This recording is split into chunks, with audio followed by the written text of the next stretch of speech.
ವಿರಾಮದ ಬಳಿಕ ಕಾರ್ಯಕ್ರಮದಲ್ಲಿ ಮತ್ತೊಮ್ಮೆ ಸ್ವಾಗತ. ನಾವು ಸೂರ್ಯ ಶಿಕಾರಿ ಅನ್ನುವ ಕಾರ್ಯಕ್ರಮದಲ್ಲಿ ಚರ್ಚೆಯನ್ನು ಮಾಡ್ತಾ ಇದ್ದೇವೆ. ದೇಶದಲ್ಲಿ ಹೆಚ್ಚುತ್ತಾ ಇರುವಂತಹ ತಾಪಮಾನಕ್ಕೆ ಈಗಾಗಲೇ ಸುಮಾರು 3100ರಷ್ಟು ಜನ ಬಲಿಯಾಗಿರುವಂಥದ್ದು. ಬಹಳ ಪ್ರಮುಖವಾಗಿ ಕಳೆದ 24 ಗಂಟೆಯ ಅವಧಿಯಲ್ಲಿ 202 ಜನ ಬಲಿಯಾಗಿದ್ದಾರೆ ಅನ್ನುವಂಥ ಒಂದು ಮಾಹಿತಿ ಬಂದಿರುವಂಥದ್ದು. ಬಹಳ ಪ್ರಮುಖವಾಗಿ ಈ ಒಂದು ತಾಪಮಾನ ಏರೋದಕ್ಕೆ ಕಾರಣ ಏನು, ಪ್ರಕೃತಿಯನ್ನು ಮಾನವ ಎಲ್ಲಿ ಕಡೆಗಣನೆ ಮಾಡಿದ, ಕೃಷಿಯನ್ನು ಕೈಬಿಟ್ಟದ್ದು ಯಾವ ರೀತಿಯಾಗಿ ನಮಗೆ ತಿರುಗುಬಾಣ ಆಗಿದೆ, ಈ ಎಲ್ಲ ವಿಚಾರವಾಗಿ ಚರ್ಚೆಯನ್ನು ಮಾಡ್ತಾ ಇದ್ದೇನೆ. ನಮ್ಮೊಂದಿಗೆ ಪರಿಸರ ಪರ ಹೋರಾಟಗಾರರಾದಂಥ ಮತ್ತು ರೈತ ಸಂಘ ಕರ್ನಾಟಕ ಇದರ ಕಾರ್ಯದರ್ಶಿ ಆಗಿರತಕ್ಕಂಥ ಉಪಾಧ್ಯಕ್ಷರಾಗಿರತಕ್ಕಂಥ ವಿಜಯ್ ಕುಮಾರ್ ಹೆಗ್ಡೆ ಅವರಿದ್ದಾರೆ. ವಿಜಯ್ ಕುಮಾರ್ ಹೆಗ್ಡೆ ಅವರು ನಾವು ಚರ್ಚೆಯನ್ನು ಮಾಡ್ತಾ ಇದ್ವಿ. 146 ಜನ ಸತ್ತಿದ್ದಾರೆ. ನಾವು ಬಹಳ ಪ್ರಮುಖವಾಗಿ ಸತ್ತವರು ಯಾವುದೋ ಬೆಡ್ಡಿನಲ್ಲಿದ್ದವರು ಅಥವಾ ಕೂಲಿ ಕಾರ್ಮಿಕರು ಬಿಟ್ಟರೆ ಯಾರು ಐಷಾರಾಮಿ ಗಾಡಿಗಳಲ್ಲಿ ತಿರುಗ್ತಾ ಎಸಿಯಲ್ಲಿದ್ದವರು ಯಾರೂ ಸಾಯಲಿಲ್ಲ. ಅವರಿಗೆ ಇದರ ಪರಿಣಾಮವೂ ಇಲ್ಲ, ಮಂತ್ರಿಗಳಿಗೂ ಇದರ ಪರಿಣಾಮ ತಟ್ಟಲಿಲ್ಲ. ಕೇವಲ ತೆಲಂಗಾಣದಲ್ಲಿ ವೈದ್ಯರಿಗೆ ನೀವು ರಜೆಯನ್ನು ಮಾಡಬಾರದು ಅನ್ನುವಂಥ ಒಂದು ಆದೇಶವನ್ನು ಕೊಟ್ಟಿದ್ದಾರೆ ಬಿಟ್ಟರೆ ಬೇರೆ ಯಾವುದೇ ಆದೇಶವನ್ನು ಕೊಡಲಿಲ್ಲ. ಜನರಿಗೆ ನೀವು ಮನೆಯಿಂದ ಹೊರಬರಬಾರ್ದು, 9 ಗಂಟೆಯಿಂದ 12 ಗಂಟೆಯವರೆಗೆ ಮನೆಯಿಂದ ಹೊರಬರಬಾರ್ದು ಅನ್ನುವಂಥ ಒಂದು ಸೂಚನೆಯನ್ನು ಕೊಟ್ಟಿದ್ದಾರೆ. ಸರ್ಕಾರ ಇಷ್ಟೇ ಕ್ರಮವನ್ನು ಕೈಗೊಳ್ಳೋದಕ್ಕೆ ಆಗೋದಾ? ಇಲ್ಲ, ಇಲ್ಲಿ ನಾವು ಭಾಳ ಮುಖ್ಯವಾಗಿ ಸರ್ಕಾರ ಯಾವ ಹಂತದಲ್ಲಿ ಇದನ್ನು ಒಂದು ತಗೊಳ್ಬೇಕು ಅಂತ ಹೇಳುವ ಹೇಗೆ ನಿಭಾಯಿಸಬಹುದು ಈ ಸಮಸ್ಯೆಯನ್ನು. ಹೌದು, ಇದಕ್ಕೆ ಸಂಬಂಧಪಟ್ಟ ಇಲಾಖೆಗಳಿದೆ. ಆರೋಗ್ಯ ಇಲಾಖೆ ಅದು ಒಂದು ಮಾಹಿತಿ ಕೊಡುವಂಥದ್ದು.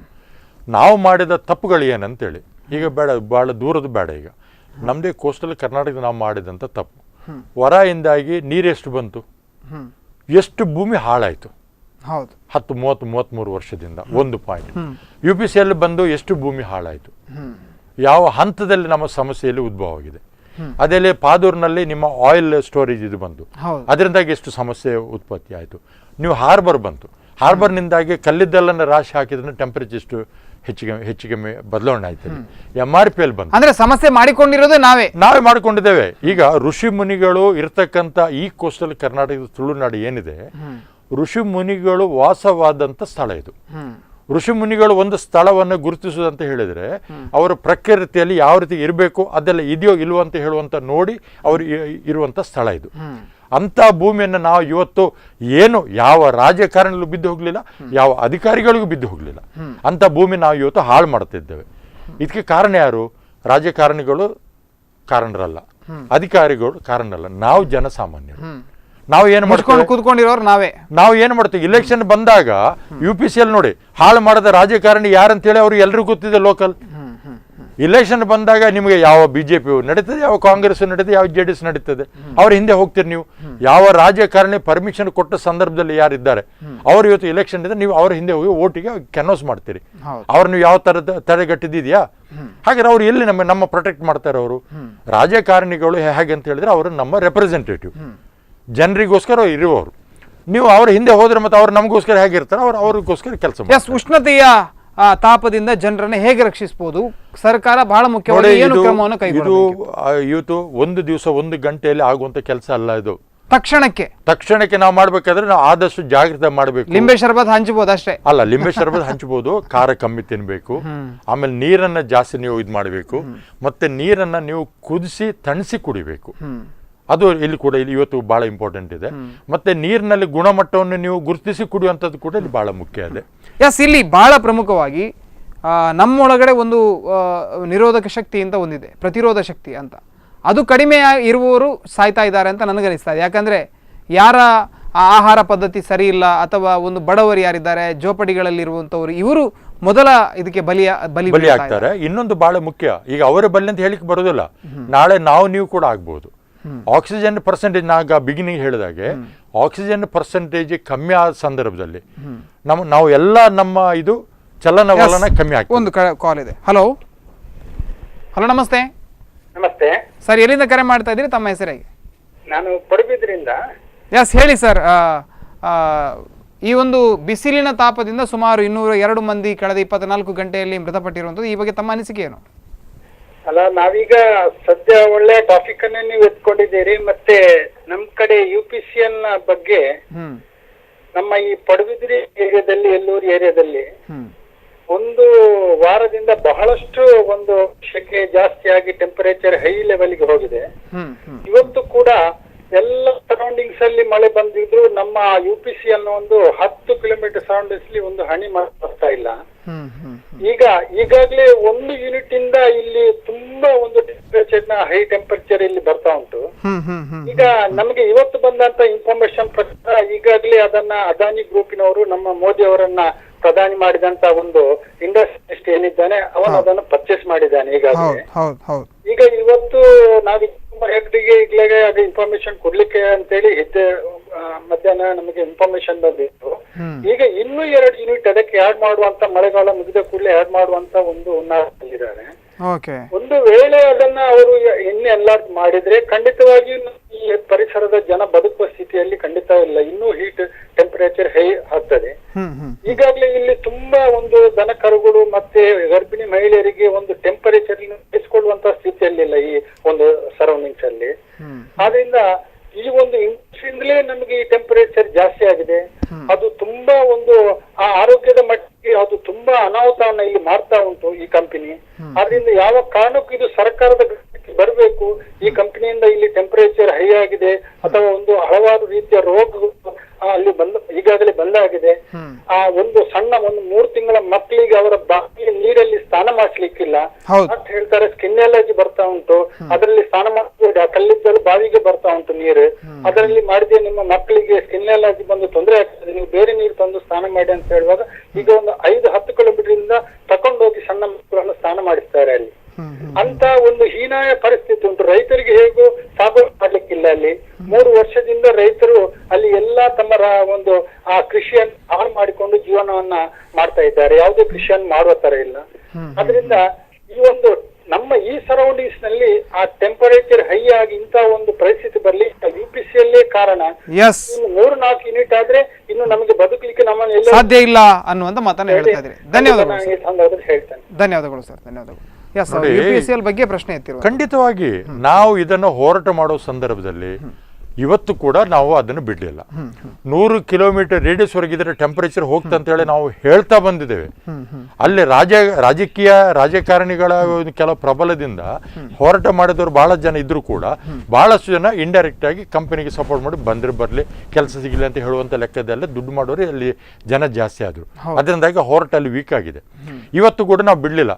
ಅದಾನಿ ಗ್ರೂಪ್ ಅಲ್ಲ, ನಮ್ಮನ್ನೇ ಅದಾನಿ ಗ್ರೂಪ್ ಬಂದ್ರು ಕೂಡ ಏನು ಪರಿಸರ ಖಾತೆ ಇದೆ, ಪರಿಸರ ಖಾತೆ ಒಂದಷ್ಟು ನಿರ್ದೇಶನಗಳನ್ನು ಕೊಟ್ಟಿರುತ್ತೆ, ಈ ರೀತಿ ಮಾಡಬೇಕು. ಈಗ ಅವರು ಪ್ಲಾಂಟಿನ ಬಗ್ಗೆ ಹೇಳಿದ್ರು. ಒಂದು ಪ್ಲಾಂಟ್ ನಿರ್ಮಾಣ ಮಾಡುವಾಗ ಅಲ್ಲಿರತಕ್ಕಂಥ ಕಲ್ಲಿದ್ದಲಿನ ನೀರು ಭೂಮಿಯ ನೇರ ಸಂಪರ್ಕಕ್ಕೆ ಬರಬಾರ್ದು ಅಂತ ಪ್ಲಾಂಟನ್ನು ರೆಡಿ ಮಾಡಿ ಅಲ್ಲಿ ಕಲ್ಲಿದ್ದಲು ಸ್ಟೋರ್ ಮಾಡಬೇಕಿದ್ರೆ ಅಷ್ಟು ಬೆಡ್ ಅನ್ನು ಹಾಕಬೇಕು. ಈ ಎಲ್ಲ ಏನು ಕ್ರಮ ಇಲ್ಲ? ಎಲ್ಲ ಕ್ರಮ ಉಂಟು. ಎಲ್ಲ ಕ್ರಮಗಳು ಅವ್ರು ಏನು ಮಾಡಿದ್ರು ಎಲ್ಲ ವಯಲೇಷನ್ ಆಗಿ ಅಲ್ಲಿ ಆ ಪರಿಸರ ಇಲಾಖೆ ಅಂತ ಹೇಳುವಂಥದ್ದು ಇವರು ಏನಿದ್ದಾರೆ ಅಧಿಕಾರಿಗಳು, ಅವರಿಗೆ ನಾವು ಒಂದ್ಸಲ ಆಫೀಸ್ ಒಳಗೆ ಹೋಗಿ ಹೊಡೆಯುವಂಥ ಕಾಲ ಬಂದಿದೆ. ಖಂಡಿತವಾಗಿ ನಾವು ಅದರ ಅಧ್ಯಕ್ಷರು ಕೂಡ ನಾನು ಹೇಳಿದ್ದೇನೆ. ಅಧ್ಯಕ್ಷರಿಗೆ ಮೊನ್ನೆ ನಾನು ಬಹಳ ಜೋರಾಗಿ ಹೇಳಿದ್ದೇನೆ, ಡಾಕ್ಟರ್ ವಾಮನಾಚಾರ್ಯ ಅಂತೇಳಿ. ಇಲ್ಲ ಹೆಗ್ಡರ್, ನೀವು ಅದು ಇದು ಮಾಡಿ ಅಂತ ಕಂಪನಿ ಬಂದ್ರೆ ನಮಗೆ ಬೇಡ, ನೀವು ಮುತ್ತಿಗೆ ಹಾಕಿ ಮತ್ತೆ ನೀವು ಏನಕ್ಕೆ ಇರೋದಂತ ಕೇಳಿದ್ದೇನೆ. ಅಧ್ಯಕ್ಷರನ್ನು ಕೇಳಿ, ನೀವು ಯಾವ ಕರ್ಮಕ್ಕೆ ಅಲ್ಲಿ ಕೂತಿದ್ದೀರಿ, ನೀವು ಕೆಳಗೆ ಇಳಿಯಿರಿ ನೀವು ಅಂತ ಹೇಳುವಂತ ಮಟ್ಟಕ್ಕೆ ಕೂಡ ಅಧ್ಯಕ್ಷರಿಗೆ ನಾನು ಮೊನ್ನೆ ಜೋರು ಮಾಡಿದ್ದೇನೆ. ಇವತ್ತು ಇಲ್ಲಿ ಮಣಿಪಾಲದಲ್ಲಿ ಅವರ ಆಫೀಸ್ ಇದೆ, ಅಲ್ಲಿ ಒಳಗೆ ಹೊಗ್ಗಿನ ಹೊಡೆಯುವಂತ ಕಾಲ ಬಂದಿದೆ. ಈಗ ಇದನ್ನು ನಾವು ಆವತ್ತು ಹೇಳಿದ್ದೇನೆ, 100 ಕಿಲೋಮೀಟರ್ ರೇಡಿಯಸ್ ವರೆಗೆ ಹೋಗ್ತದೆ ಟೆಂಪರೇಚರ್, ನಮ್ಮ ಊರು ಹಾಳಾಗ್ತದೆ ಅಂತ ಹೇಳುವಂತದ್ದು ನಾನು ಆವತ್ತಿನ 10 ವರ್ಷದಿಂದ ನಾವು ಹೇಳ್ತಾ ಉಂಟು. ಅಲ್ಲಿ ಹೇಳ್ತಾ ಇದ್ದಾರೆ ಮಕ್ಕಳಿಗೆ ಅಲ್ಲಿಯ ಬಾವಿಯ ದಿವಸದಿಂದ ವಿಮಾನ ದುರಂತ ಆಯ್ತು. ಇವರು ವರ್ಷ ವಿಮಾನ ದುರಂತ ಸತ್ತವರ ಬಗ್ಗೆ ಇವರು ಆಚರಣೆ ಮಾಡ್ತಾರೆ. ವಿಮಾನ ದುರಂತ ಯಾವ್ದು ಕಾರಣಕ್ಕೆ ಆಗಿದೆ ಅಂತ ಹೇಳಿ ನಾನು ಯಾವತ್ತೂ ಹೇಳಿದ್ದೇನೆ. ಆ ಪರಿಗೆ ವಿಮಾನ ದುರಂತ ಆಗಿದೆ, ಯಾರು ಕೂಡ ಅದ್ರ ಬಗ್ಗೆ ಕೇಳ್ತಾ ಇಲ್ಲ. ಇದು ನಮ್ಮ ದುರಂತ. ಇದು ಅದಕ್ಕೆ ಹೇಳಿದ್ ನಾನು, ರಾಜಕಾರಣಿಗಳು ತಪ್ಪಲ್ಲ, ಅಧಿಕಾರಿಗಳ ತಪ್ಪಲ್ಲ, ಜನರು ನಾವು ಮಾಡುವಂತ ತಪ್ಪಿದು. ಇವತ್ತು ಅಲ್ಲೇ ಪಡುಬಿದ್ರೆ ನಂದಿಕೋರು ಎಲ್ಲರೂ 9 ಗ್ರಾಮ ಸಂಬಂಧಪಟ್ಟ ಒಂದು ಯೂನಿಟ್ ಬಂದಿದೆ. ಎಲ್ಲ ಜನ ಇವತ್ತು ಎದ್ದು ನಿಂತರೆ ಅದಾನಿ ಅಪ್ಪ ಬಂದ್ರು ಕೂಡ ನಾವು ಅದನ್ನು ಕ್ಯಾರ್ ಮಾಡೋದಿಲ್ಲ. ಸುಪ್ರೀಂ ಕೋರ್ಟ್ ಕೇಸ್ ನಡೀತಾ ಇದೆ ಅಲ್ಲಿ. ಅದಾನಿ ಗ್ರೂಪ್ನವರು ಮೊನ್ನೆ ಫೋನ್ ಮಾಡಿ ಕೇಳಿದ್ರು, ಏನು ಮಾಡಬೇಕು, ನೀವು ಹೇಳಿದಾಗ ಮಾಡ್ತೇವೆ ಅಂತ ಹೇಳಿ. ನೀವು ಫಸ್ಟ್ ಫ್ಯಾಕ್ಟ್ರಿ ಮುಚ್ಚುಮಾರ ಅಂತ ಹೇಳಿದೆ ನಾನು. ಇಲ್ಲ ಸರ್, ಅದು ಹಾಗಿದೆ. ಹಾಗಾದ್ರೆ ನಮ್ಮ ಡಿಮಾಂಡ್ ಏನು? ಗ್ಯಾಸಿಗೆ ನೀವು ಕನ್ವರ್ಟ್ ಮಾಡು, ಡಿಸ್ಯಾಲಿನೇಷನ್ ಪ್ಲಾಂಟ್ ಹಾಕು, ನಿನ್ನ ಹತ್ರ ಸಾಧ್ಯ ಇದೆಯಾ? ಅಷ್ಟು ಮಾಡಿದ್ರೆ ಮತ್ತೆ ಏನಾದ್ರೂ ಆಲೋಚನೆ ಮಾಡುವಂತ ಹೇಳಿ ನಾವು ಹೇಳಿದ್ದೇವೆ. ಇದನ್ನು ನಮ್ಮ ಬೇಡಿಕೆ, ಮೊದಲು ಇದ್ದ ಬೇಡಿಕೆ ಅದೇ ನಮ್ದು.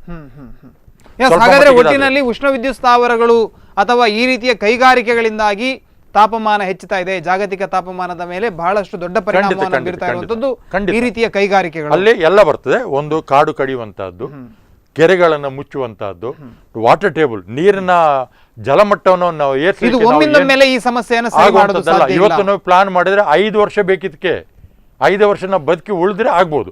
ರಾಜರ ಕಾಲದಲ್ಲಿ ಇದೇ ನೀವು SEZ ಕಾನ್ಸೆಪ್ಟ್ ರಾಜರ ಕಾಲದಲ್ಲಿತ್ತು. ಕರ್ನಾಟಕ ಕರಾವಳಿ ತುಳುನಾಡು ಏನಿತ್ತು, ಇಡೀ ಕರ್ನಾಟಕ ಇವತ್ತು ಏನು ಹೇಳ್ತೇವೆ ಅದು ತುಳುನಾಡು. ಆಕ್ಚುಲಿ ಕರ್ನಾಟಕ ಅಂತೇಳಿ ಇರಲಿಲ್ಲ. ಪಂಚದ್ರಾವಿಡ ಭಾಷೆಯಲ್ಲಿ ಕನ್ನಡ ಅಂತ ಹೇಳುವಂಥದ್ದು 5ನೇ ಸ್ಥಾನದಲ್ಲಿ ಇದ್ದದ್ದು. ಆ ಸಂದರ್ಭದಲ್ಲಿ ಕೂಡ ಇಲ್ಲಿಂದ ರಾಜರು ಹೋಗಿ ಬ್ಯಾಂಗ್ಳೂರ್ ಆಗಲಿ, ಇಲ್ಲಿಂದ ಬೆಳಗಾವಿ, ಇಲ್ಲಿಂದ ಮೈಸೂರು ತುಳುನಾಡು. ಆಕ್ಚುಲಿ ಇದು ಯಾರಿಗೂ ಗೊತ್ತಿಲ್ಲ, ಮೈಸೂರು ತುಳುನಾಡು. ನನ್ನ ಹತ್ರ ಎಲ್ಲ ಡಾಕ್ಯುಮೆಂಟ್ ಇದೆ.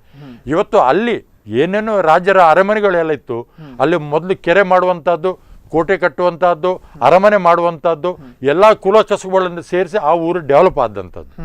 ಆ ಪ್ರಕೃತಿಯಲ್ಲಿ ಇವರು ಏನು ಮಾಡಿದ್ರೆ ನೀರನ್ನ ಕೆರೆಗೆ ಹನಿ ನೀರನ್ನ ಇವರು ಕೆರೆಗೆ ಇಳಿಸಿ ಒಂದು 3-4 ವರ್ಷದಲ್ಲಿ ವಾಟರ್ ಟೇಬಲ್ ರೈಸ್ ಆದಾಗ ಅಲ್ಲೆಲ್ಲಿ ಕಾಡು ಬೆಳೀತದೆ ತನ್ನಿಂದ ತಾನೇ, ಮತ್ತೆ ಮಳೆ ಆಗ್ತದೆ, ಮೋಡ ಫಾರ್ಮೇಶನ್ ಆಗ್ತದೆ, ಮಳೆ ಆಗ್ತದೆ, ಮತ್ತೆ ಬೆಳೆ ಆಗ್ತದೆ.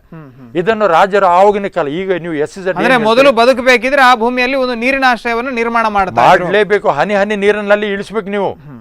ಆಮೇಲೆ 1 ವರ್ಷ ಆಯ್ತು, 2 ವರ್ಷ ಆಯ್ತು, 3 ವರ್ಷ ಆಯ್ತು, ಆ ಕೆರೆ ನೀರು ತುಂಬ್ತಾ ಹೋಗ್ತದೆ ನ್ಯಾಚುರಲ್ ಆಗಿ. ಮೊನ್ನೆ ನಾನು ಕೋಲಾರ ಹೋದಾಗ ಕೂಡ ಈ ಮಾತನ್ನ ಹೇಳಿದ್ದೆ ನಾನು. ಇಲ್ಲ ಸರ್, ಇಲ್ಲಿ ಎಷ್ಟು ಬೋರ್ ಹೊಡೆದ್ರು ನೀರು ಸಿಗುದಿಲ್ಲ. ನೀವು ಬೋರ್ ಹೊಡಿಬೇಡಿ, ನೀರೇ ಇಲ್ಲ ನಮ್ಗೆ. ನೀವು ಮಾಡೋ ಕೆಲಸ ಮಾಡಿ. ನೀವು ಕೆರೆಗಳನ್ನ ಕೆಲ ಊರುಗಳಲ್ಲಿ ಮಳೆನೇ ಬರೋದಿಲ್ಲ ಅಂತ ಊರಲ್ಲಿ ಅಂತ ಹೇಳುವಂತ ಪ್ರಶ್ನೆ ಇಲ್ಲ. ಮಳೆನೇ ಬರುದಿಲ್ಲ ಅಂತ ಹೇಳುವಂತ ಪ್ರಶ್ನೆ ನಾನು ಒಪ್ಪುದಿಲ್ಲ. ನೀವು ಅದಕ್ಕೆ ಸದಾ ಪ್ರಯತ್ನ ಮಾಡಿ. ಯಾವ ಟೈಪ್ನ ಗಿಡ ಅಲ್ಲಿ ಬೆಳೀತದೆ ಅಂತೇಳಿ ಫಸ್ಟ್ ನೋಡಿ. ನೀವು ನೀರ್ನ ಒಂದು ತೊಟ್ಟು ನೀರು ಇಲ್ಲದೆ ಇರತಕ್ಕಂಥ ಮರಗಳು ಬೇಕಾದಷ್ಟಿದೆ, ಅಂತ ಕಾಡನ್ನು ಬೆಳೆಸಿ. ನೀವು ರಸ್ತೆ ಪಕ್ಕದಲ್ಲೆಲ್ಲ ಮರ ಎಲ್ಲ ಇತ್ತು, ಅದಕ್ಕೆ ನೀವು ಯಾರು ನೀರು ಹಾಕ್ತೀರಿ? ನೀವು ಯಾರು?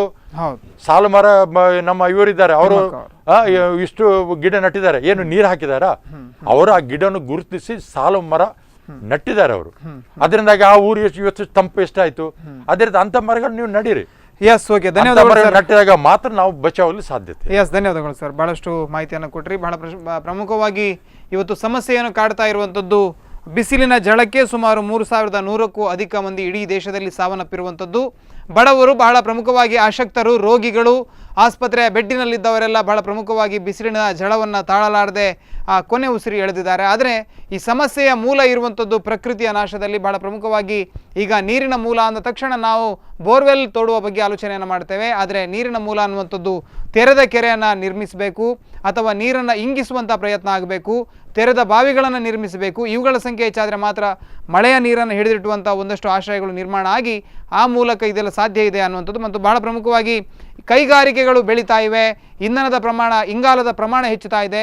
ವಾತಾವರಣದಲ್ಲಿ ಉಷ್ಣಾಂಶ ಹೆಚ್ಚಾಗಬೇಕಿದ್ರೆ ಇದರ ಕೊಡುಗೆ ಕೂಡ ಬಹಳ ದೊಡ್ಡದಿದೆ ಅನ್ನೋದನ್ನು ಹೇಳ್ತಾ ಇದ್ರು. ಈ ಎಲ್ಲ ಸಮಸ್ಯೆಗಳನ್ನು ಸರಿಪಡಿಸುವತ್ತ ಸರ್ಕಾರ ಏನಾದರೂ ದಿಟ್ಟ ಕ್ರಮವನ್ನು ಕೈಗೊಳ್ಳುತ್ತದಾ ಅನ್ನೋದನ್ನು ನಾವು ಕಾದು ನೋಡಬೇಕಾಗಿದೆ. ಕಾರ್ಯಕ್ರಮವನ್ನು ಮುಗಿಸ್ತಾ ಇದ್ದೇನೆ. ನಿಮ್ಮ ಸುದ್ದಿ ಮತ್ತು ಮನೋರಂಜನೆಗಾಗಿ ನೋಡ್ತಾ ಇರಿ ಸ್ಪಂದನ ವಾಹಿನಿ. ನಮಸ್ತೆ.